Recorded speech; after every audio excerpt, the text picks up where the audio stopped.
This is the Logitech HD C310. This is just a review of the webcam. Right here you can see the software that you can shoot video with that comes with the webcam. You can use your own software too. I also sometimes use the Boo video recorder, but the software that comes with it is good. As you can see, you've got your viewfinder here, or your window. You've got a record button here, how long you've been recording for. We've got these two buttons here for controls and effects, which decide what comes up on the panel here on the right. In the control section we have the webcam we're currently using, which we can change. You can change it here, but you can change it before you start recording. The mic we're currently using, which is the built-in mic at the moment. We can zoom. We can change between widescreen and standard. We change the resolution. At the moment I'm using the full 720p. Very good camera shoots in 720p resolution. You do need quite a powerful computer though to run a webcam at full resolution. For people with slower machines, there is an optimized 720p option, which isn't as good, but it still looks pretty crisp. And then of course there are your lower 480, 360p options. Then we have these features here like follow my face. So if I go over here, probably works better if I put my face in. It doesn't always work. I'll sit back here, should zoom back.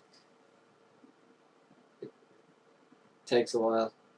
I'm not sure if this webcam has face tracking. It has this follow my face feature, which seems like it has face tracking, because how else does it follow my face?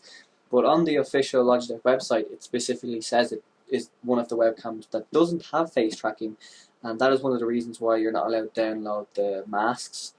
But what I mean by masks is, I'll show you right now. Here we have effects, which are things like this. The webcam, if you go to the Logitech website, you can download masks which put a mask over your face, and as you move, the mask moves with you, so it looks like you're actually wearing a mask.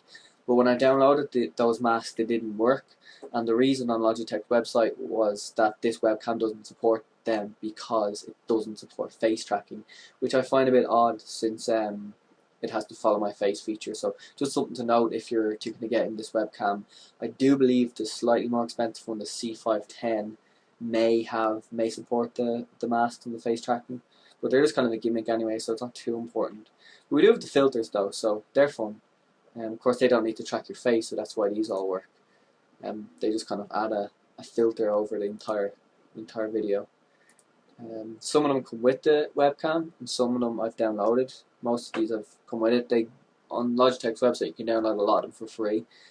Some of them require you to have a much more powerful computer.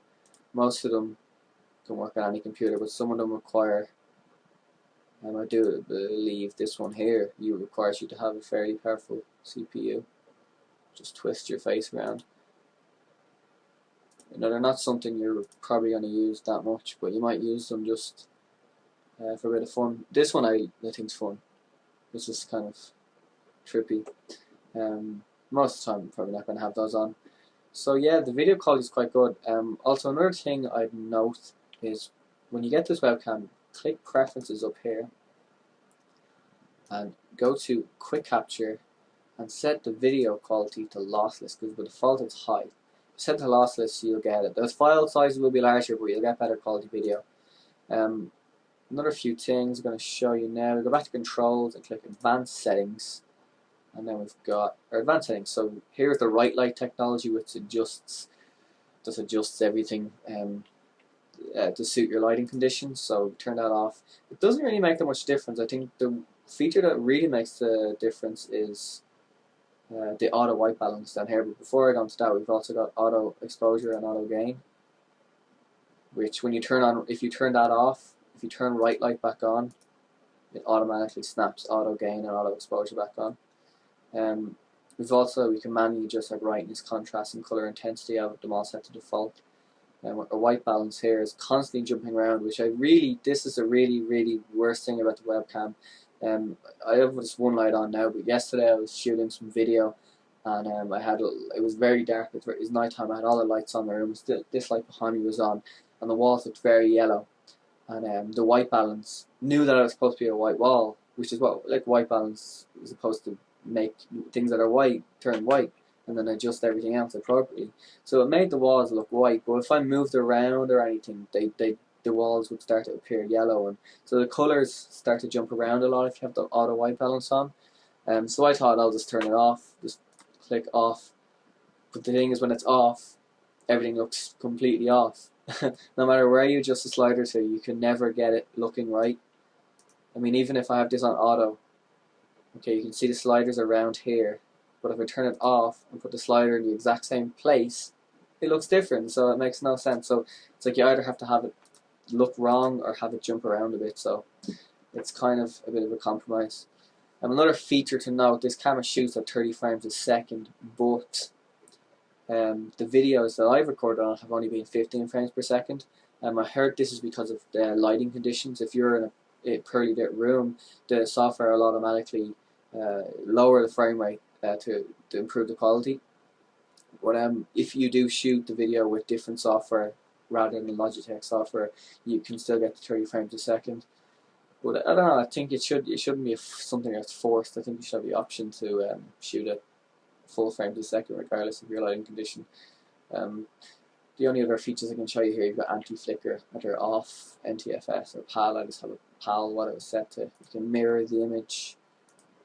You can also put on this follow my face feature, which we already have here, so I don't know why they have it again. And then we just have the voice info. If you're not planning on using the built-in software, which shoots the video which compresses the video as a WMV video, and if you're not a big fan of WMV or anything, you can use other software. I did try out the Debut video capturing software, very popular software, and I tried all the different codecs you can record in. The best codec was MPEG, which is quite strange. You'd expect it to be MAV or AVI or something. It was actually old MPG format that came out to the crispest. You could see it more detail on that codec than any other. But the only problem was it still didn't really look as good as Logitech. The Logitech software it's really optimized for this webcam, for their own webcams, and the best way to shoot video is with the Logitech software. But of course, the only problem is the whole frame rate issue. It reduces the frame rate like without even telling you. It's just kind of not the best. So overall, my review is this webcam is definitely good. I mean, you get 720p video. That is good. But the other good things about it, sound is good, microphone's good. The filters and effects, I suppose, they're kind of good. The software that comes with it is pretty good, apart from the whole 15 frames a second thing. The bad thing is the white balance. It's one of the only bad things I can think of is just, like, I mean, maybe if I do stuff now, you might notice the walls behind you just kind of change colour and stuff, and it's just, maybe it doesn't affect as much if you don't have white walls, but it's one of the things that just really annoys me. And like I said, if you're trying to adjust the white balance manually, it just doesn't look very good. And another good thing about the webcam is the mount. You can pretty much mount the webcam on anything. Like, you can just have it standing up, or you can like clip it onto like pretty much any size monitor. So yeah, definitely recommend to buy this. This is the C310. There is a webcam just above this model, the 510. If you can see that on Amazon right now, that webcam I think is even cheaper than this one, or it's like maybe just a couple of euro more, pound more, dollar more. If you can get the 510 for around the same price, I'd recommend that one. It's essentially this one, but just, you know, a fair bit better. Well, a little bit better. But if you can see, I got this webcam for €27, which was reduced. It was on sale from like €45 usually, so it was a good bargain. You know, 720p webcam. Of course, it's not as good as 720p on my iPhone or 720p on pretty much any other camera out there. But for a webcam, it's really quite impressive video quality, and I would definitely recommend it to anyone that's just looking for a webcam that isn't shite, because most webcams are. And yeah, that's all I have to say.